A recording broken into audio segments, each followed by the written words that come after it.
Legal Services NYC was formed as part of the War on Poverty almost 50 years ago, with a mission to fight poverty and seek racial, social, and economic justice on behalf of all low-income New Yorkers. Poverty is an LGBT problem.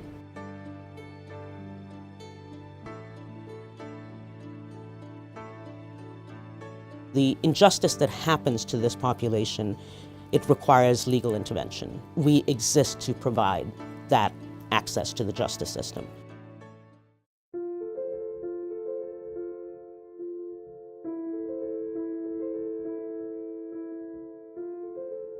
Over 2.5 years, I've been harassed by my landlord and her brother. He said, "I'm warning you, faggot. I don't want no faggot living above me." I felt like my life was being threatened. If I leave my house now, I double check to make sure that I have my keys because I know they're not gonna allow me to get back in the apartment. Being unemployed, I don't want to be there, but where am I gonna go? For me to move is to run and hide.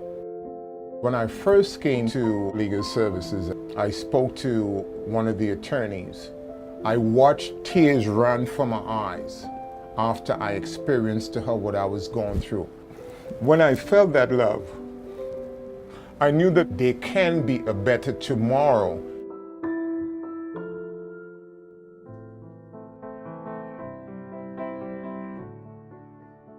Él me había mandado un documento que en inglés se llama eviction.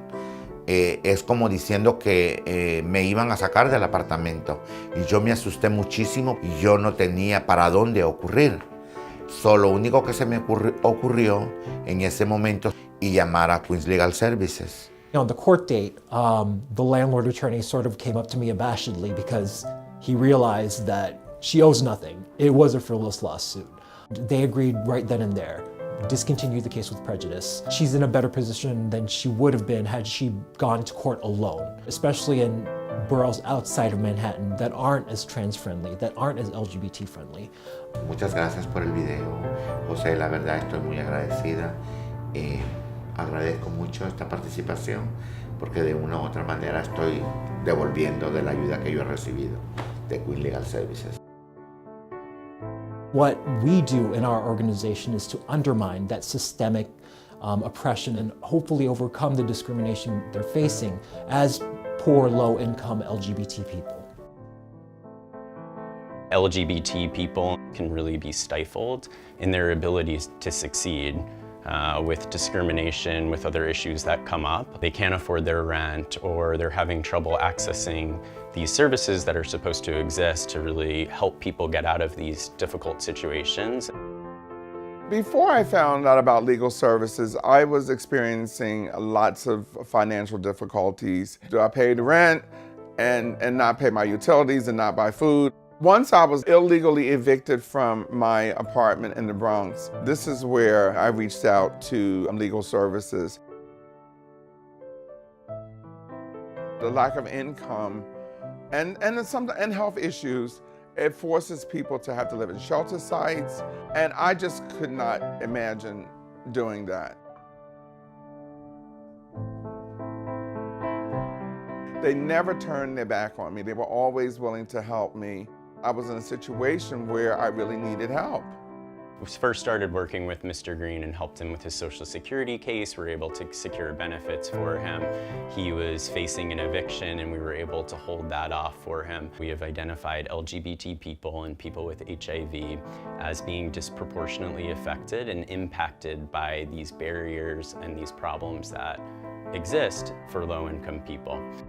This is my new abode. I'm very, very happy in my new home. I don't think I would be here had I not had assistance from legal services. Dan, listen, let me tell you something. I can't, thank you enough. It is our duty to make sure that LGBT communities and people with HIV are given the attention that they need.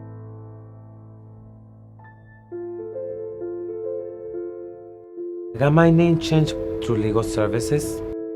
Let's say that you want to go to particular place to eat or club, or you gotta show your ID.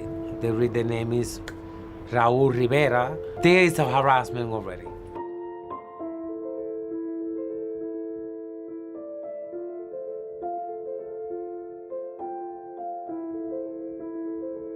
They refused to call her by her new name, which was her legal name. She's being outed as trans to everybody. Our position was just because you ultimately gave her what she was seeking doesn't mean you get to treat her like garbage.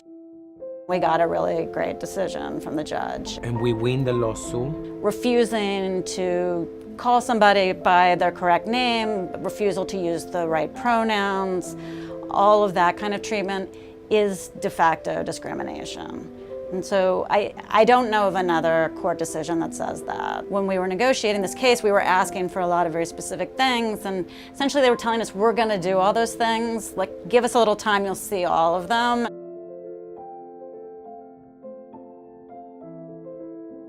They have an LGBT liaison now. They hired somebody specifically who's training all the staff at HRA. There are 15,000 people at HRA.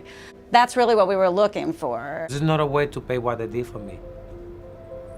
It's not a way to pay for it. I appreciate what you did for me. Your history. Your history. We both history. Thanks God that we prove a point.